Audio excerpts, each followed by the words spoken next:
अस्सलाम वालेकुम नाज़रीन, AWC डिजिटल मीडिया के साथ मैं हूं मोहम्मद इमरान जाफिर।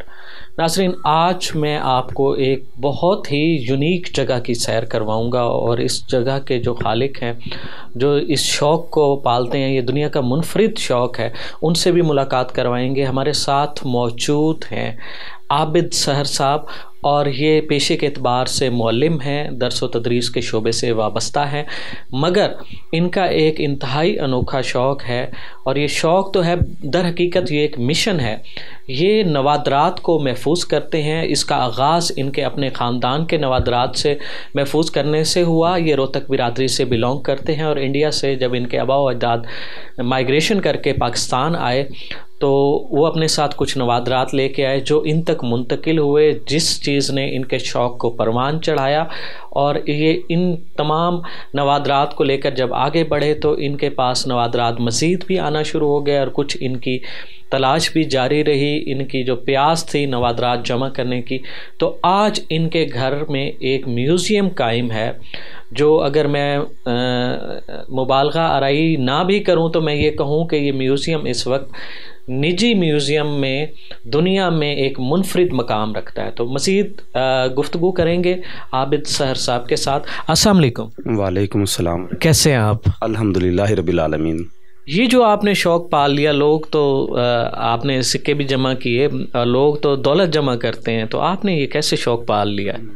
मैं ये समझता हूँ कि दौलत जो जमा की जाती है वो ख़र्च हो जाती है, और अगर इस किस्म की अपने पुरखों की निशानियों को संभाल कर रखा जाए तो ये इस अंदाज़ में ख़र्च नहीं होती, बल्कि वक्त गुज़रने के साथ साथ इनकी अहमियत और अफादियत दोनों बढ़ती चली जाती हैं।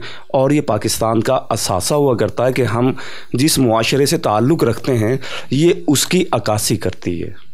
तो आप हमारे नाज़रीन को अपने म्यूज़ियम की सैर करवाना पसंद करेंगे? मैं बहुत ज़्यादा खुशी के साथ, और आपके इस प्यारे से चैनल की वसातत से, और अल्हम्दुलिल्लाह इस वक्त जो सहर मुल्तान म्यूज़ियम है, जो 1947 में जब हमारे बड़े पार्टीशन के वक्त यहाँ तशरीफ़ लाए थे तो कुछ चीज़ें उनके पास मौजूद थीं और उनके जो ज़ेर इस्तेमाल अशिया थीं वो हमने यहाँ रखी, और उस वक्त हमें नहीं अंदाज़ा था कि ये मामूली सी चीज़ें वक्त गुज़रने के साथ साथ इतनी ज़्यादा अहमियत की हामिल किस अंदाज़ में हो जाएंगी। जी अल्हम्दुलिल्लाह यहाँ मुख्तलिफ़ नौइयत के हवाले से चीज़ें यहाँ रखी गई हैं, और हाल ही में जो अजाइब घरों के हवाले से किताब आई है कि पाकिस्तान भर के अजाइब घरों को जिसमें मेंशन किया गया है वो तकरीबन गवर्नमेंट और निजी दोनों किस्म के मिलाने के बाद 98 के करीब म्यूज़ियम्स बनते हैं, और उसमें 19 नंबर पर इस हमारे म्यूज़ियम को मेंशन किया गया है। आपके इस निजी म्यूज़ियम को 19वें नंबर पर जी पाकिस्तान भर के जो 98 म्यूज़ियम्स की जो फहरिस्त है, यानी उन्होंने सूबे वाइज दी थी। तो पंजाब को सबसे पहले उन्होंने उठाया था और पंजाब के हवाले से बात की थी, तो पंजाब में अल्हम्दुलिल्लाह मुल्तान में हम लोग मौजूद हैं, तो 19 नंबर्स पर इस म्यूज़ियम को मेंशन किया गया है माशाल्लाह। तो यहाँ अगर हम इस साइड से देखें तो कॉइन्स की वैरायटी हमारे पास मौजूद है। क़याम पाकिस्तान से लेकर अब तक के तमाम कॉइन्स मौजूद हैं। कॉइन्स और करेंसी नोट्स, ये दोनों तरह की वैरायटी मौजूद है, और इन दोनों में दो तरह के सिक्के या नोट हुआ करते हैं। एक वो जो कॉमेमोरेटिव हुआ करते हैं, किसी भी यादगार के मौके पर जारी किए जाते हैं, और दूसरे जो हुआ करते हैं वो रेगुलर कॉइन्स होते हैं। तो कोई अल्हम्दुलिल्लाह कॉइन या नोट ऐसा नहीं है जो हमारे पास यहाँ मौजूद ना हो, बल्कि पाकिस्तान की गवर्नमेंट ने 4 सिक्के सोने के जारी किए थे आज तक तारीख़ पाकिस्तान में, और 5 चांदी के। तो चांदी के यहाँ हमारे पास मौजूद हैं, लेकिन गोल्ड के मौजूद नहीं हैं अभी। तो इसके साथ साथ ये ज्वेल्स की वैरायटी मौजूद है, स्टोन्स की, रॉ मटेरियल में जो स्टोन्स हुआ करते हैं वो हमारे पास मौजूद है। मतलब तराश खराश से कबल जो जी जो जेन्युइन शेप हुआ करती है, उसकी बड़ी वैरायटी हमारे पास मौजूद है। इसके साथ ही ये टेराकोटा, यानी मुल्तान शहर से हम अल्हम्दुलिल्लाह बिलोंग करते हैं और बहुत बड़ी बिरादरी हमारी मुल्तान में मौजूद है। तो पुराने घरों को गिराया जा रहा है, मसमार किया जा रहा है, और उनकी जगह बड़े बड़े प्लाजे ले रहे हैं। वो छोटी छोटी ईंटों की जो इमारतें हुआ करती थी, इंतहाई खूबसूरत और दीदा के ज़ेब हुआ करती थी। तो जो घुघू घोड़े, छोटी छोटी सी चीज़ें निकली, वो हमने यहाँ महफूज की। हमारे अपने घर से बहुत सी ये चीज़ें निकली हैं, टेराकोटा। और इसके साथ ये जो गैलरी है ये फोसल्स की गैलरी है और कदीम तरीन गैलरी है, जो ये लाखों साल कदीम ये फोसल्स मौजूद हैं। और इतनी बड़ी वैरायटी जो है, मेरा ख्याल ये है कि निजी म्यूज़ियम्स में बहुत कम देखी जाएगी। इसमें काबिले ज़िक्र फोसल्स कौन से हैं? इसमें ओपलाइज्ड वुड है, जो सिलिका रिप्लेसमेंट के नाम से दुनिया इसको जानती है, इस फील्ड से बिलोंग करने वाली शख्सियात। क्योंकि फोसल्स एक ऐसा टॉपिक है कि जो आम शख्स की समझ से बाहर है, सिर्फ और सिर्फ जो इस फील्ड से बिलोंग करेगा सिर्फ वही इसके बारे में जानेगा। तो ये ओपलाइज्ड वुड है और बुक्स में जो मेंशन किया गया है इसको, वो यानी ऑस्ट्रेलिया से बिलोंग करता है। और इसके साथ इसकी वो स्टैम्प भी मौजूद है। सी फोसल्स यहाँ मौजूद हैं, एमोनाइट हैं, दीगर मौजूद हैं, शार्क के टिप्स वगैरह मौजूद हैं। और आगे अगर हम आएँ तो ये कदीम पुराने जो घड़ियाँ वगैरह हैं वो मौजूद हैं।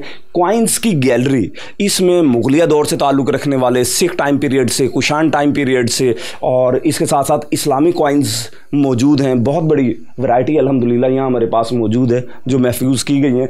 इस छोटे से जार में मैंने अपनी यादें महफूज़ कर रखी हैं, बचपन की यादें। 74 में मेरी पैदाइश हुई थी और तकरीबन 48-49 साल की उम्र में किस तरह से हम उन लट्टुओं के साथ खेला करते थे, कलम और दवात के साथ लिखा करते थे, बंटों के साथ खेला करते थे।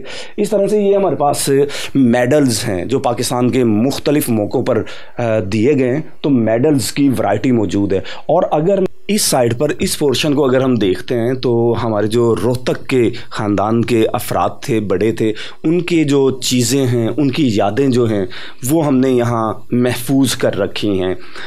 चूँकि हमारे बड़े जो हैं वो पार्टीशन के वक्त माइग्रेशन करके इंडिया से पाकिस्तान तशरीफ़ लाए थे, तो उस दौर में भी रोहतक जो फैमिली थी, बरादरान थे, महाजरीन थे, उनका ये तरीका था कि अपने छोटे से बच्चे को ही हर्बी एक्टिविटीज़ में इन्वॉल्व किया करते थे ताकि कम से कम मुसलमान अपना डिफेंस कर सकें और वक्त ज़रूरत वो अटैक कर सकें। तो ये गतका हुआ करता है जो छोटी छोटी लाठियाँ हुआ करती हैं और लकड़ी के लाटू हुआ करते हैं, यहाँ से इसको पकड़ा जाता था और फिर खेला जाता था ताकि हाथ पे बच्चों के ना लगे। जब इसमें एक्सपर्ट हो जाते थे तो ये लाठियाँ हुआ करती थी। फिर ये लठ का इस्तेमाल किया गया जिनके दोनों अतराफ में तांबे और पीतल चढ़ा हुआ होता था। और फिर जब इसमें एक्सपर्ट हो जाते थे तो फिर तलवारें हाथों में दी जाती थी, शमशीर जनी की तरफ लाया जाता था। ये कुछ दीगर वो अशिया हैं कि जिन पर सन वगैरह मौजूद हैं। ये पार्टीशन से पहले की हैं ज़्यादातर। इनमें लॉक्स हैं, इनमें मुख्तलिफ़ किस्म के ज़ुरूफ़ हैं।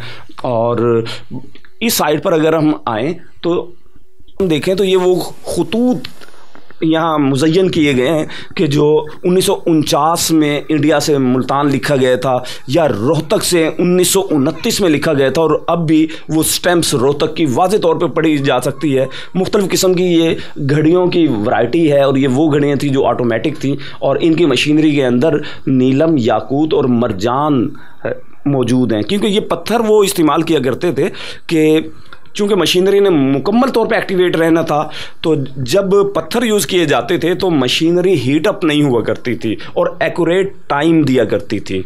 बहुत शुक्रिया आबिद सहर साहब। आबिद सहर साहब एक ऐसी शख्सियत हैं जो मुअल्लिम होने के साथ साथ इन असासों को महफूज करने के फ़राइज़ भी सर अंजाम दे रहे हैं और अगली नस्लों को अपनी तारीख़ से आगाह रख रहे हैं। अगरचे इनके इस म्यूज़ियम को जैसे इन्होंने दरिया को कूज़े में बंद किया हुआ है, इसी तरह हम भी एक प्रोग्राम में इनके म्यूज़ियम का और उसमें मौजूद अशिया का जो है वो अहाता नहीं कर सकते, मगर ये नाज़रीन के लिए एक मोटिवेशनल वीडियो है कि आप लोग जब भी मुल्तान में आएँ तो आबिद सहर साहब के साथ आप रब्ता करें और इनके म्यूज़ियम को विज़िट करें और अपनी तारीख़ और अपने आबाओ अजदाद से मुतल्लिक़ जानें। मज़ीद ऐसी मुफीद, दिलचस्प और मालूमाती वीडियोज़ के लिए जुड़े रहिए AWC डिजिटल मीडिया के साथ। अपने मेज़बान मोहम्मद इमरान जाफ़िर को दीजिए इजाज़त। अल्लाह निगहबान।